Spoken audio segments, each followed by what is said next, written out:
नमस्कार, कैसे हैं? नमस्कार, मैं हूं राकेश, आप लोगों के सामने स्वागत करता हूं। इंपॉर्टेंट वीडियो साइंस का लेक्चर है जिसमें हम लोग रोग को देख रहे थे ना। इसमें यहाँ से 1 से 2 क्वेश्चन आपके पक्का है किसी परीक्षा में, प्राइमरी से लेके पीसीएस तक पेपर में आया है, आएगा और हमेशा आता रहेगा। यह है इंपॉर्टेंट टेस्ट। जैसे जैसे हम लोग इस आधुनिकता के जीवन में जा रहे हैं, हमारे जो डिजीज़ हैं उसमें जो बहुत बड़ी बड़ी जो बहुत ज़्यादा मेजॉरिटी की डिजीज़, वो डिजीज़ जो कि ज़्यादा लोगों की जैसे जान जाती है, वो परीक्षा में वहाँ से क्वेश्चन पूछे जाते हैं।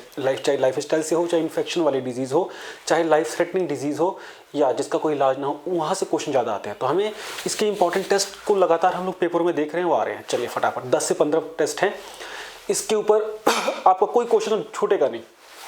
चलिए मैंने टेस्ट के नाम लिखे हुए हैं और वो फटाफट बताता हूँ कि कौन सा टेस्ट किसके लिए होता है, उसको थोड़ा सा उसको देख भी लेंगे। इसमें क्या मॉन्टेक्स टेस्ट है ना, मॉन्टेक्स बोलते हैं। मॉन्टेक्स का पहले पेन भी आता था ना, वही मॉन्टेक्स टेस्ट। ये किसके लिए होता है? ये होता है तपेदिक, ट्यूबरकुलोसिस। जो नहीं आता है लिख लीजिए, जो आता है उसको फिर से आपका रिवाइज हो जाएगा, लेकिन नोट्स बनाइएगा, अदरवाइज फ़ायदा नहीं होगा। एक बार इस वीडियो के नोट्स बना लिए आपने तो आपको एक सिस्टम में क्लियर हो गया कि हाँ ये टेस्ट का हो गया। अब आने तो उसके क्वेश्चंस, ऐसे टॉपिक जो हमारे वो कंप्लीट होते हैं। तो Mantoux test basically skin test की तरह होता है, जो स्किन पे पैच लगा के पे किया जाता है। और ये ट्यूबरकुलोसिस जो है बहुत फेमस, जो बड़ी बीमारी है, और 2030 तक भारत इसको इरेडिकेट करने के लक्ष्य को लेकर चल रहा है, ट्यूबरकुलोसिस को। उसके जांच के लिए ये टेस्ट होता है, ठीक है।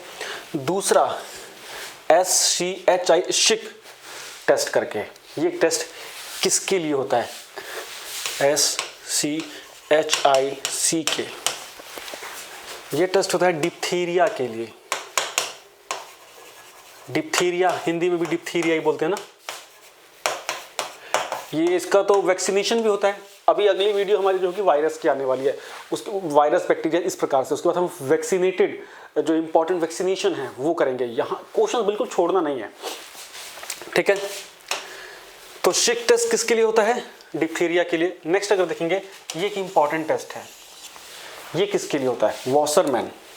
वॉसरमैन टेस्ट, या इसको VDRL टेस्ट भी बोलते हैं, VDRL टेस्ट भी बोला जाता है। ये टेस्ट किसके लिए होता है? ये टेस्ट होता है, आप में से कितने लोग हैं जिनको ये दोनों टेस्ट पहली बार देखने को मिले हैं? ये टेस्ट होता है सिफिलिस के लिए। सिफिलिस, SYPHILIS, सिफिलिस के ट्रीटमेंट के लिए। ये एक प्रकार से थोड़ा सा कंटाजियस डिजीज लगती है ये, और बहुत प्रॉब्लमेटिक डिजीज होती है। घनौरिया जो एक बहुत फेमस STD डिजीज है, उसके जैसी ही ये एक थ्रेटनिंग डिजीज होती है। और इसके टेस्ट के लिए VDRL टेस्ट या वॉसरमैन टेस्ट जो हमारा है जी, वो हम करवाते हैं। नेक्स्ट है बहुत ही फेमस विडल टेस्ट। गांव में खासतौर से आप लोगों की समस्याएं देखने को मिलती होगी गर्मियों में, प्रदूषित जल पी लेने से, या प्रदूषित खासतौर से कंटामिनेटेड वाटर से बहुत फेमस बीमारी होती है, टाइफाइड होता है। हाँ बोलो, टाइफाइड हो गया, स्मॉल इंटेस्टाइन डैमेज होने लगता है। तो टाइफाइड के टेस्ट के लिए विडल टेस्ट होता है। आप लोगों ने देखा होगा ना, 1/40 1/80 करके होता है, है ना, ऐसे ऐसे चलता रहता है कुछ उसके पैरामीटर। अगर 1/80 से ऊपर हो जाए तो समझिए कि आपका विडल टेस्ट लगभग आपको टाइफाइड की ओर लेके जा रहा। तो ये बहुत फेमस है, पेपर में खूब बार पूछा भी गया है। शिक और वॉसरमैन टेस्ट ये हमने पढ़ लिया है, वैसे कम देखा गया परीक्षा में, लेकिन थोड़ा पता होना चाहिए बिकॉज परीक्षाओं का स्तर थोड़ा सा बढ़ रहा है। नेक्स्ट है वाइसन स्ट्रेन टेस्ट। ये क्वेश्चन ना, एक बहुत लाइफ थ्रेटनिंग डिजीज हुआ करती थी, बहुत हाईली कम्युनिकेबल डिजीज पहले। वाइसन, WAYSON, स्टेन मतलब दाग, वाइसन स्टेन टेस्ट, ये प्लेग की जांच के लिए होता है। प्लेग 19वीं शताब्दी में प्लेग ने लंदन की पूरी जनसंख्या को लगभग आधा कर दिया था। ब्लैक डेथ के नाम से भी इसको बहुत फेमस है। स्टैटिक क्वेश्चन में क्वेश्चन बहुत फेमस बनता है ब्लैक डेथ के नाम से, ठीक है। तो वाइसन स्टेन टेस्ट, ठीक है, प्लेग की बीमारी का टेस्ट पता करने के लिए होता है। ये जो टेस्ट होते हैं बेसिकली डायग्नोस्टिक टेस्ट होता है। डायग्नोस्टिक टेस्ट बीमारी का पता जिससे लगाया जा सके, उन टेस्टों को बोला जाता है डायग्नोस्टिक टेस्ट, है ना। उसके बाद टॉर्निकेट, TOURNIQUET, टॉर्निक टेस्ट, या मैं इसको प्रोनाउंस नहीं कर पा रहा हूँ, TOURNIQET, ये टेस्ट होता है। बहुत फेमस जो बीमारी है डेंगी, एनाफिलीज मॉस्किटो के द्वारा फैलने वाली बहुत भयंकर बीमारी एनाफिलीज फीमेल मॉस्किटो से बीमारी फैलती है, तो उसकी जांच के लिए हम ये टॉनिक जो टेस्ट है वो करते हैं। एक और टेस्ट होता है NS1 टेस्ट करके जो होता है, वो भी कभी इससे रिलेटेड बहुत जनरलाइज फॉर्म में इसको हम लिख रहे हैं NS1, ठीक है। ये टेस्ट भी डेंगू से ही रिलेटेड बोला जाता है। डेंगू से रिलेटेड टेस्ट बहुत से लोग अगर देखेंगे तो सिर्फ प्लेटलेट को ही समझते हैं कि CBC वगैरह प्लेटलेट कम है, लेकिन एग्जैक्टली वायरस को डिकोड करने के लिए ये टेस्ट होते हैं, ठीक है। नेक्स्ट पॉइंट अगर हम देखें, एलिसा टेस्ट 1000 बार पेपर में आया हुआ एलिसा टेस्ट एक बहुत ही प्रसिद्ध एक्वायर्ड डिजीज से रिलेटेड है, वो है HIV एड्स की बीमारी का पता लगाने के लिए एलिसा टेस्ट होता है। एड्स एक रेट्रोवायरस के द्वारा होने वाली डिजीज, ह्यूमन इम्यूनो डिफिशिएंसी जो वायरस है, ह्यूमन इम्यूनो वायरस के तहत ये एड्स होता है। ये एक सेक्सुअली ट्रांसमिटेड डिजीज है और 2-3 तरीकों से ये एक पर्सन से दूसरे पर्सन तक फैलता है। हम डिजीज में जब इसको पढ़ेंगे तो अच्छे से करेंगे, और इसकी जांच के लिए एलिसा टेस्ट होता है। भारत में एड्स की प्रिवेंशन के लिए NACO है, नेशनल एड्स कंट्रोल ऑर्गेनाइजेशन, है ना, आप लोगों को पता होगा। रेड रिबन यूज़ करते हैं हम लोग इसके लिए, शो करने के लिए, वो क्रॉस करके जो यूँ होता है ना। एलिसा टेस्ट पेपर में खूब आता है। नेक्स्ट HbA1c, अभी हाल ही में परीक्षा में पूछा गया था। आप बताइएगा कौन सा टेस्ट किस परीक्षा में पूछा गया था। HbA1c टेस्ट ये होता है डायबिटीज़ का पता लगाने के लिए। इससे हमें 3 मंथ का एवरेज स्कोर पता लगता है डायबिटिक का, ग्लूकोज का। हमारी बॉडी में ब्लड ग्लूकोज का क्या लेवल था, हमारे ब्लड में ग्लूकोज का क्या लेवल है इन 3 मंथ्स एवरेज, उसके लिए होता है HbA1c टेस्ट। बहुत ही इंपॉर्टेंट टेस्ट है ये, ठीक। फिर ये हमारे कुछ ग्राफ होते हैं। ECG बहुत फेमसली आप लोग सुना, इसकी फुल फॉर्म आता है इलेक्ट्रोकार्डियोग्राम या इलेक्ट्रोकार्डियोग्राफ। मैंने पिछले एक डिजीज के पहले लेक्चर में कराया था, ठीक है। ये इंपॉर्टेंट है हार्ट डिजीज़ के लिए। हार्ट रिदम का पता लगाने के लिए कि हार्ट की जो इलेक्ट्रिकल सिग्नल्स हैं वो सारे ठीक हैं कि नहीं हैं, ठीक है। अब अपने दोनों हाथों की उंगलियों में और पैरों की उंगलियों में अगर आप इलेक्ट्रोड्स लगा दें तो उसमें जो वेरिएशन दिखता है ना, ब्लड प्रेशर वगैरह में, उससे मेजरमेंट इसकी होती है। तो ये हो गया ECG। ये टेस्ट किसके लिए होता है? ये टेस्ट होता है हार्ट की जो इलेक्ट्रिक सिग्नल है उसकी जाँच के लिए। तो हार्ट से रिलेटेड ये प्राइमरीली टेस्ट होता है। फिर एक होता है EEG, ये ब्रेन का होता है, ब्रेन का टेस्ट होता है, ये दिमाग का, मस्तिष्क का। Electroencephalography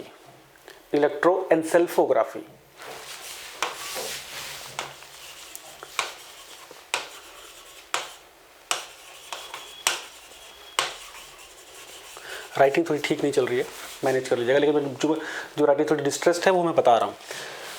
next lipid test paper में खूब आता है और वर्तमान में आप लोगों ने कई बार देखा होगा। ये बेसिकली हार्ट डिजीज़ की प्रिवेंशन के लिए या बॉडी में कोलेस्ट्रॉल या सैचुरेटेड जो फैट है उनका पता लगाने के लिए, ट्राइग्लिसराइड का पता लगाने के लिए टेस्ट किया जाता है।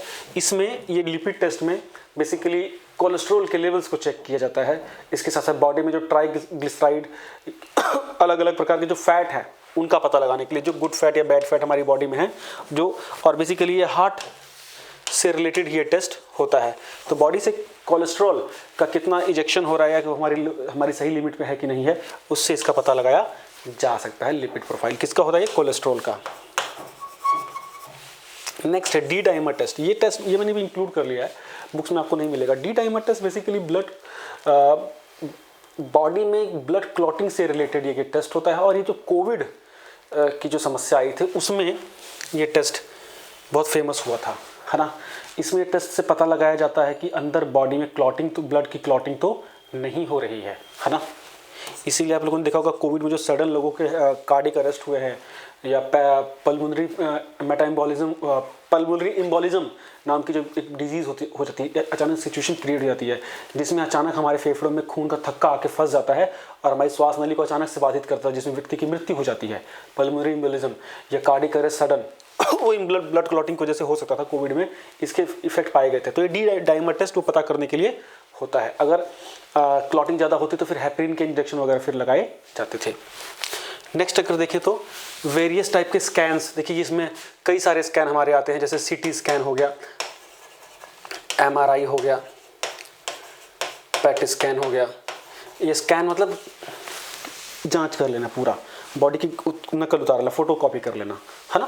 तो इसमें फुल फॉर्म इंपॉर्टेंट होती है। सीटी मतलब कंप्यूटेड टोमोग्राफी, कंप्यूटेड टोमोग्राफी, ठीक है। एमआरआई मतलब magnetic resonancing imaging, magnetic resonance imaging मतलब चुंबकीय प्रभाव के द्वारा इमेजिंग कर लेना। इसमें हमारे जो बॉडी की जो बहुत माइन्यूट पार्ट्स हैं, जैसे नर्वस सिस्टम के या नर्व्स के या बोन्स के, वो सब हम इसमें स्कैन कर सकते हैं। और पेट स्कैन, पॉजिट्रॉन एमिशन, जो ये टोमोग्राफी है, इसके द्वारा कि पूरी बॉडी को स्कैन किया ताकि कोई बॉडी में किसी प्रकार के विकार होते हैं तो उसका पता लगाने के लिए positron emission tomography, positron emission tomography, ये अब तक का सबसे ज़्यादा वाइडली यूज होने वाला, सबसे लेटेस्ट टेक्नोलॉजी में यूज होने वाला स्कैन है, ठीक। तो ये हो गया। फिर एक टर्म आती है बायोप्सी।